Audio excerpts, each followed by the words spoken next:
Hello.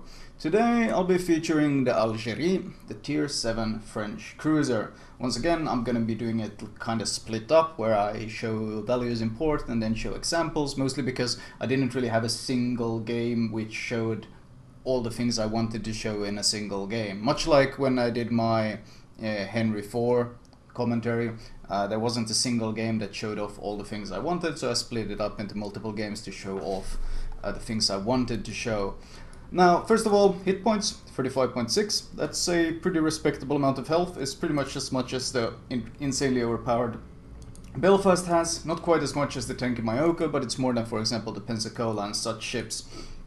Looking at the armor values, this actually has fairly good citadel protection.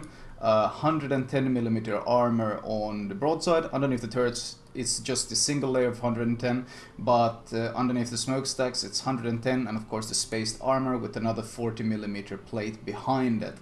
Now this is pretty good armor, especially considering this is actually more armor than you have on both the Tier 8 and the Tier 9. The St. Louis has 100 with 45mm behind, and the Martel has 100 with 40mm behind. So it actually beats both the Tier 8 and Tier 9 French cruisers in armor. However, one of the main issues, of course, with this ship is just how raised the citadel is. In fact, if we zoom in, you can probably tell that this citadel comes up halfway to the deck. In fact, a bit higher than halfway to the deck. So that's a lot of space to hit to get a citadel, especially with the high caliber battleships you start facing at Tier 7, especially if up tiered.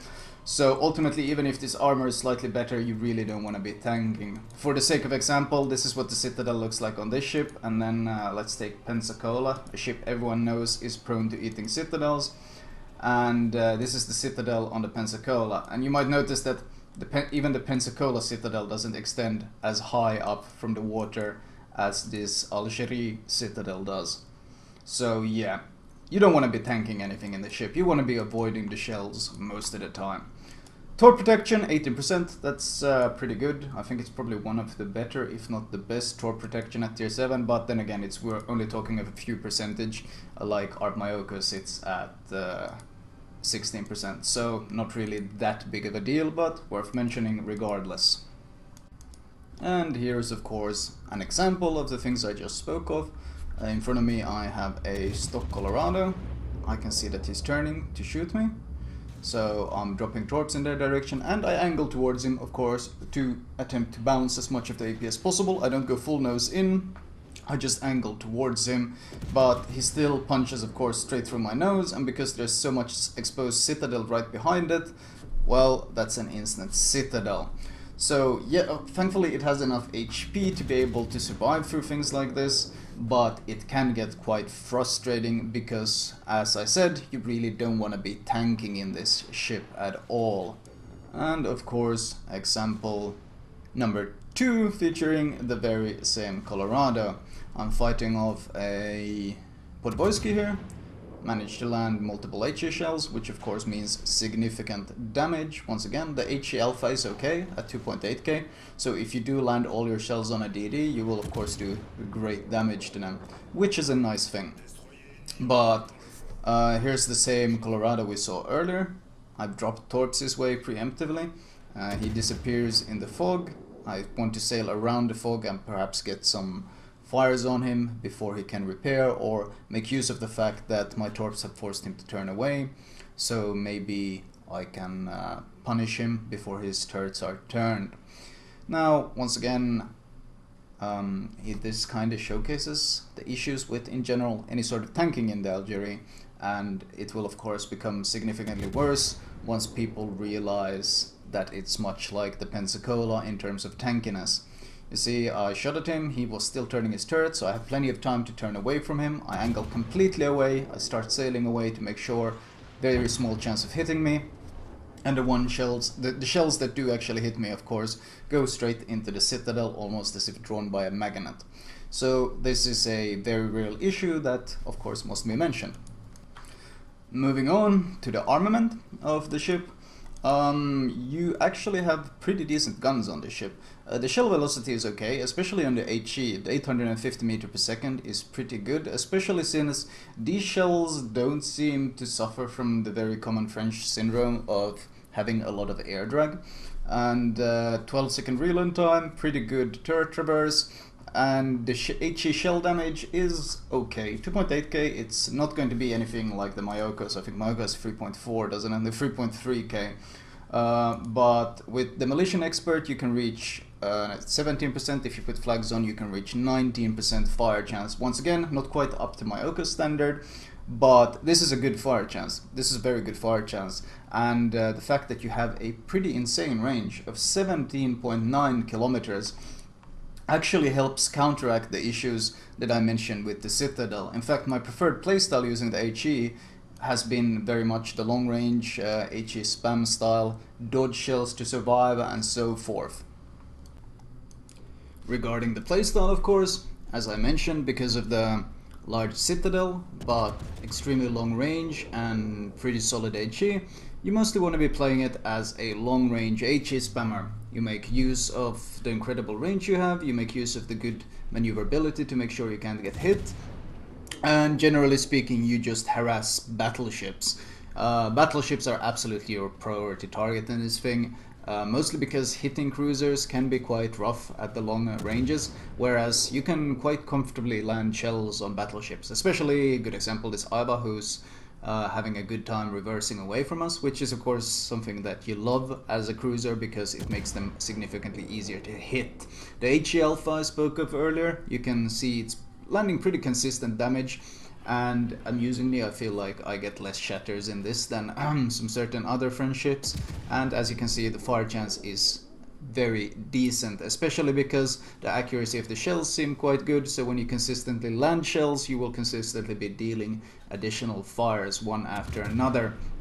The playstyle is well, kind of like the Yorck. In fact, I had someone who watched me play it on stream call it the French Yorck, and that is pretty accurate. The Yorck is of course played very similarly. You sit far back, you spam HE, you avoid shells in general, and that's very similar to this playstyle, and it is quite good at it. In fact, against same tiers you can almost pretty comfortably carry.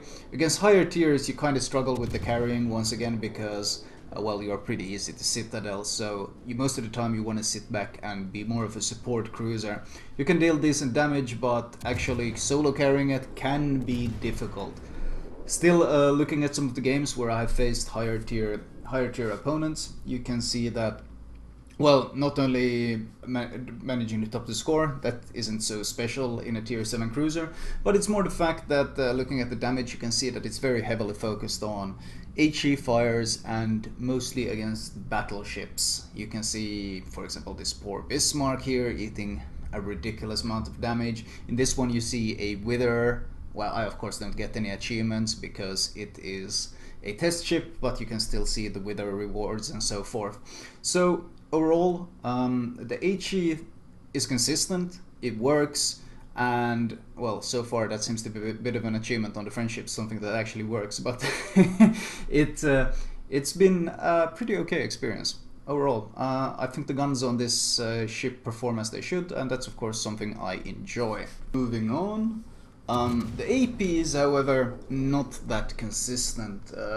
It's usually I've been switching to HE at even mid-range because you get more consistent results. However, if you are able to use it at very close ranges, the alpha damage of the shells is very strong, and you can do some heavy damage. If people of course are dumb enough to give you broadside at very close range, the alpha damage on the shells means that you can do, well, you can pretty much wreck people. But overall, this really isn't an AP focused cruiser at all.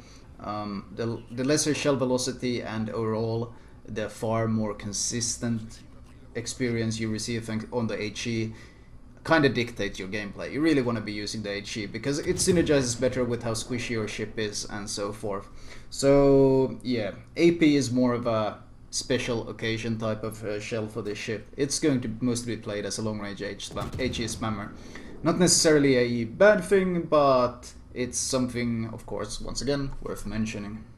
Now there's not really much to talk about when it comes to the torps. It's the same ones we've seen all throughout my commentaries. The exact 2x3 15k torps, they are okayish. Mostly I use them to...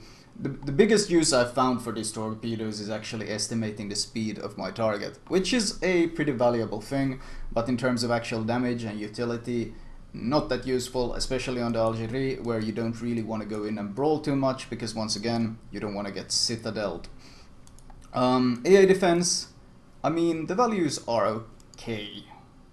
I think actually the values are better. Well, the long range values are actually better than on the Martel, which is pretty amusing. Maneuverability wise though, we come back to one of the common things that I have mentioned a couple times on French ships, which is of course the speed. 31 knots. Let's check Belfast.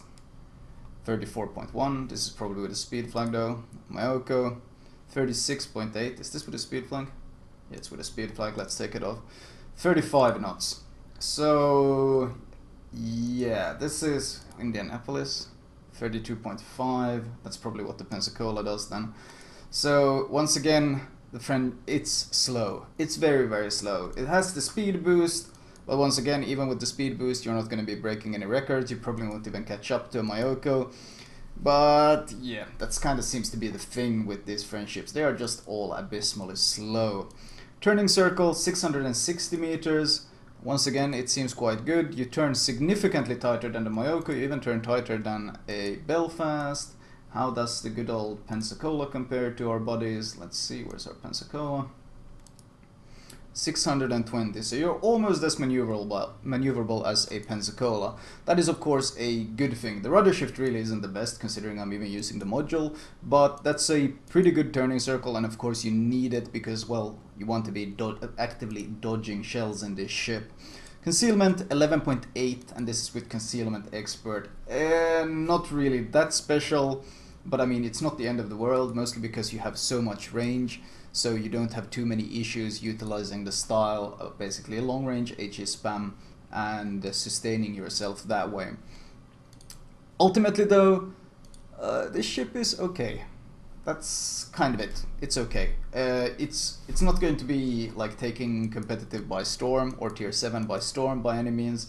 There's very little reason to replace heavy hitters like the Fiji or the Belfast with this one. And I mean, it's okay.